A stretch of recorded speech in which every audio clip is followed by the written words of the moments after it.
The stranger in the mirror. The mirror never lies. Or so people say. But what happens when the reflection stares back with a life of its own, when the glass becomes a window into something you don't recognize?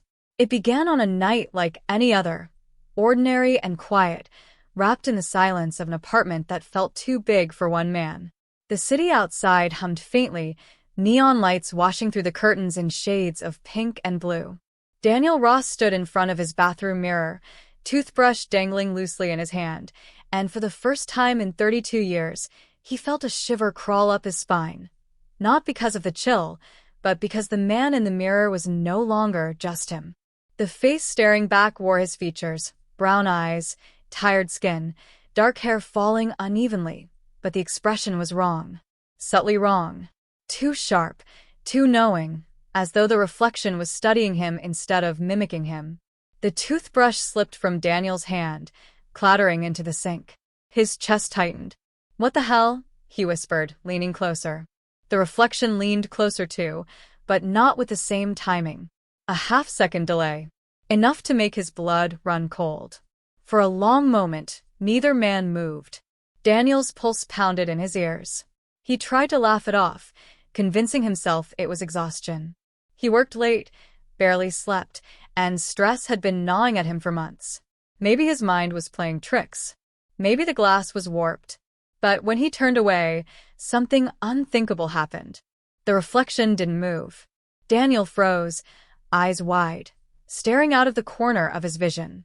His reflection, his double, stood there, head tilted, lips curling into a faint, sinister smile that Daniel knew he hadn't made. And in that moment, the mirror wasn't just a mirror anymore. It was a doorway, a warning, a prison. Daniel stumbled back, his heel catching the edge of the bathroom rug. He almost fell but grabbed the sink for balance. Heart hammering, he looked again. This time the reflection was perfectly normal, brushing its hair back, copying him as though nothing had happened. But the smile, the delay, the awareness. Something was wrong. Something inside the mirror wanted out. Daniel couldn't sleep that night. He tossed and turned. Every time his eyes shut, he saw the same crooked smile, the same delay in movement, the same predatory stare. At 3 a.m, he finally sat up in bed, drenched in sweat, and glanced at the darkened doorway leading to the bathroom. The mirror seemed to call him. "No," he muttered, rubbing his face. "It's just stress. Just stress." But even as he said it, his body moved against his will, drawn like a moth to flame. Barefoot, he padded across the wooden floor, the boards creaking under his weight. The bathroom door loomed ahead, slightly ajar, a faint slice of moonlight cutting across the mirror's surface. Daniel pushed the door open. The reflection was waiting. At first glance, it was him, same messy hair, same faded t-shirt, but then it tilted its head at an unnatural angle, far sharper than his own neck should allow. Daniel's throat went dry. He didn't move, didn't blink. And then, slowly, deliberately, the reflection raised its hand. Not the same way Daniel did. Its movements were independent now, free, fluid, like it was testing its limits. The fingers curled into a fist, then spread apart, then reached forward, pressing against the inside of the glass. The sound was faint but unmistakable, a tap. Daniel stumbled back, hitting the doorframe. "No, no, no." The reflection smiled again. Its lips moved, but no sound came through. Daniel's breath caught. He leaned in despite himself, trembling, watching the shape of the words form silently in the mirror. "Let me out." Daniel staggered away, heart pounding like a drum. He slammed the bathroom door shut and backed into his bedroom, grabbing his phone with shaking hands. He needed to call someone, anyone, but who would believe him? He thought of Rachel, his younger sister. She'd always been the rational one, grounding him when his imagination spiraled. But waking her at 3 a.m. to tell her his mirror was haunted? She'd hang up on him. Worse, she might worry he was losing his mind. He lowered the phone, staring at the black screen. Maybe he was losing his mind. For hours he sat awake in bed, every creak of the apartment, every gust of wind outside making him flinch. By dawn, exhaustion claimed him, and he drifted into a restless sleep. When he woke, sunlight poured through the blinds, making everything seem almost normal. Almost. The bathroom door was still shut. He avoided looking at it as he got dressed, made coffee, and tried to convince himself that the night had been nothing more than a bad dream. But when he left for work, he caught sight of himself in the hallway mirror near the door. And there it was again. That same crooked smile. The office was loud enough to drown his thoughts. Phones ringing, printers clattering, the hum of chatter and typing filling the air, but Daniel couldn't focus. Every reflective surface felt like a threat. The windows, the glossy computer screen, even the stainless steel coffee pot in the break room. He avoided looking too long, but sometimes he slipped. And when he did, the stranger was always there. Not always smiling, sometimes smirking, sometimes glaring, sometimes watching with an intensity that made Daniel's stomach twist. But always different, always separate. At lunch, he sat alone in the corner of the cafeteria, staring at the table instead of his coworkers. He was vaguely aware of the conversations around him, weekend plans, office gossip, but all he could think about was the whisper of words formed in silence. "Let me out." By the time the day ended, Daniel was trembling with fatigue. He caught the subway home, deliberately sitting with his back to the windows, his hands clenched in his lap. The train rocked, fluorescent lights flickered, and he tried not to imagine his reflection staring at him from the darkened glass. But of course he failed. There it was again, across from him in the window. Not tired, not haggard, not stressed like he was. No. The reflection looked alive, vibrant, almost mocking. And then it winked. Daniel lurched to his feet, startling the man next to him. Sorry, he muttered, stumbling toward the doors as the train screeched into the next station. He couldn't breathe. His chest was too tight, his head spinning. He needed air. Back in his apartment, he shut every curtain, covered every mirror with blankets and towels, even unplugged his TV. For a moment, it felt safer, darker, Quiet.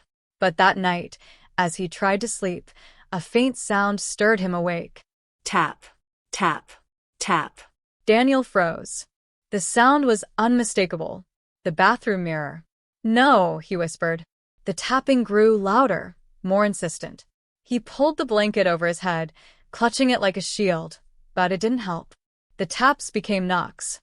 Hard, sharp, deliberate. And then silence. Daniel peeked out from the blanket, breath ragged. His eyes darted to the clock, 3:17 a.m. The house was still. Too still. He forced himself to sit up, legs trembling as he swung them over the bed. "Just a dream," he muttered. "Just a dream, just a dream." He crept to the bathroom, every step heavy, the silence pressing down on him. The door stood closed. He reached for the knob, his hand slick with sweat, and pushed it open. The mirror was uncovered. Daniel froze. He knew he had covered it earlier. He remembered tacking up the towel, making sure no part of the glass was visible. But now it was bare. And the reflection wasn't his. The man in the mirror wore Daniel's face, yes, but not his clothes. He was dressed in a black suit, hair slicked back neatly, eyes burning with something sharp and cruel. Daniel stumbled backward, hitting the sink. The reflection leaned forward, placing a palm against the glass. This time, the words formed clearer, sharper, every syllable visible on his lips. "I am you." Daniel's legs gave out beneath him. He sat on the cold tile, gasping, shaking his head violently. No, you're not me, you're not." The reflection tilted its head, that same unnatural angle, and smiled. "Soon," it mouthed. "Soon." Daniel stumbled back from the ornate mirror, his breath ragged, heart hammering in his chest. The man in the suit was still there, watching him with an expression that was part hunger, part triumph. "You don't remember, do you?" The voice slid into Daniel's skull, silk over steel. "Your father kept it from you. He thought he could bury the truth. But here you are, back where it all began." Daniel shook his head violently. "No." "This isn't mine. This isn't. I don't know what you're talking about." The stranger leaned closer. The surface of the glass rippled, like water disturbed by a stone. "Unit 47. The mirror," The key. You think any of this was an accident? Daniel's chest tightened. He stumbled deeper into the unit, eyes darting over the stacked boxes, the remnants of his father's life. Old journals, photo albums, newspaper clippings, all yellowed, all forgotten. His shaking hands tore open a box, desperate for answers. At first, it was just junk, tools, notebooks, receipts. Then he found it, a leather-bound journal, the pages brittle with age. His father's handwriting. Daniel flipped it open.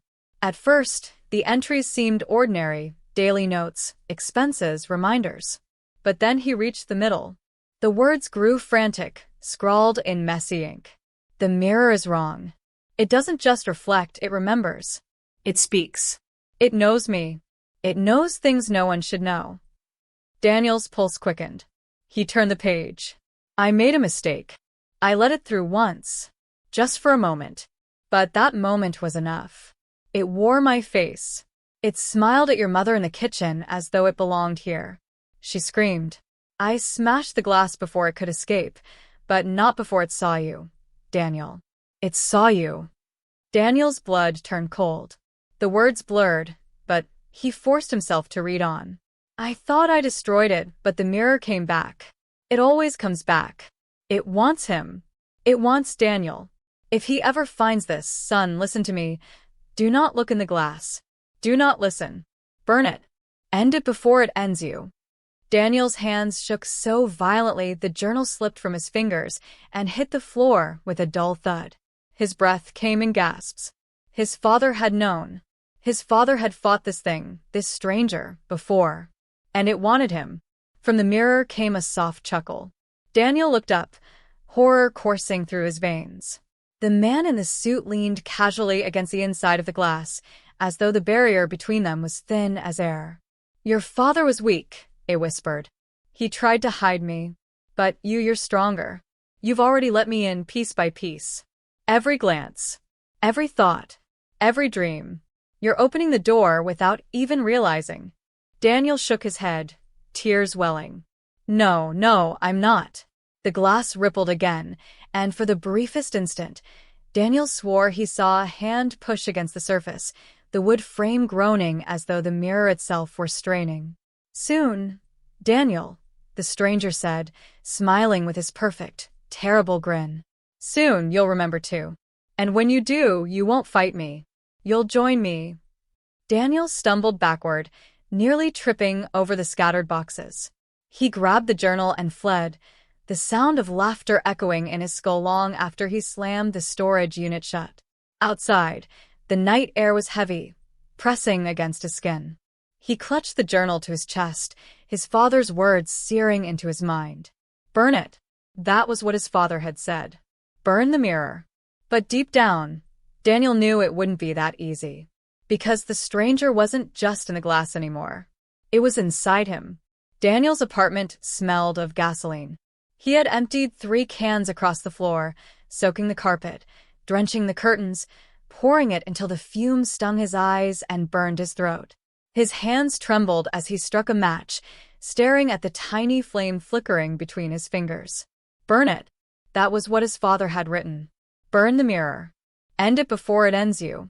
But every time Daniel tried to move, every time he pictured setting the flame to the floor, his body froze. A weight pressed against his chest, invisible but suffocating. From the bathroom, the mirror pulsed with faint light. He heard the voice again. You won't do it, Daniel. You can't. I'm not just in the glass anymore. I'm in you. Strike that match and you'll burn with me. Daniel gritted his teeth, clutching the match harder.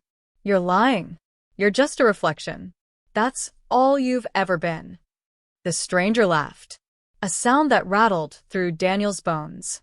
Then why do I know what you dream about? Why do I know the things you've buried, so deep you won't even say them aloud? Why do I know you think of her still, Rachel, your sister, and how afraid you are that one day I'll smile at her through your face? Daniel's hand shook so violently the match nearly went out. He stared at the bathroom door, fury rising to drown the fear. Stay away from her. The voice purred. Then let me out. Give me what I've been waiting for. End this dance. Face me. Daniel staggered toward the bathroom, the match still burning between his fingers. He shoved the door open. The mirror was no longer just glass. The surface rippled like black water, the stranger standing within, hand pressed flat against it. His smile was wide, his eyes blazing. All it takes is one step, the stranger whispered.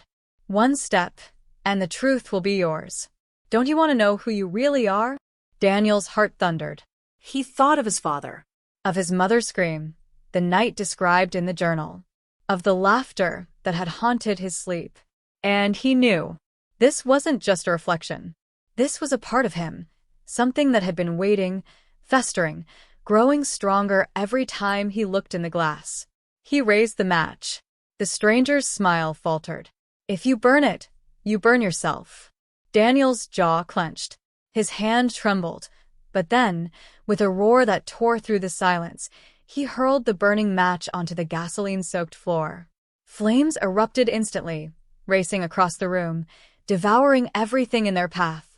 The mirror shuddered violently, cracks spiderwebbing across its surface as the stranger slammed his fists against the glass. No. You can't destroy me. We're the same. You are me. Daniel staggered back, coughing in the thick smoke, his eyes burning. The flames roared higher, heat searing his skin.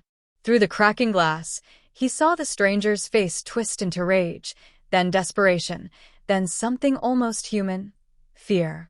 And then, with a deafening shatter, the mirror exploded. Shards rained down like knives, scattering across the tile. The stranger's scream echoed as the glass imploded inward, vanishing into darkness. Daniel collapsed to his knees, gasping for air. The fire roared around him, consuming his apartment, the smoke thick and choking. He crawled toward the door, every muscle screaming, vision blurring. He made it to the hall, stumbling into the cold night as neighbors shouted, alarms blared, sirens wailed. He collapsed onto the sidewalk, chest heaving, staring up at the sky as the building burned. The mirror was gone. It had to be. But as Daniel's vision faded, he caught a glimpse in a shattered piece of glass lying on the pavement beside him. For just a moment, just long enough to steal the breath from his lungs, he saw the man in the suit, Smiling. and then everything went black. The hospital room was quiet, save for the steady beep of the heart monitor and the occasional shuffle of nurses outside. Daniel lay in the bed, pale, wrapped in bandages, his lungs still raw from the smoke. He had survived, though barely. The fire had gutted his apartment. Investigators had called it an accident, an electrical fault. No one questioned his story. No one asked about the mirror. But Rachel did. She sat beside him now, her hand resting on his, eyes searching his face with a mixture of relief and worry. "You're lucky to be alive," she said softly. "You scare me half to death." Daniel tried to smile, but it felt hollow. His mind was still full of flames, of glass shattering, of screams that weren't entirely his own. "There was something," he whispered. His voice was hoarse, broken. "In the mirror. Dad knew.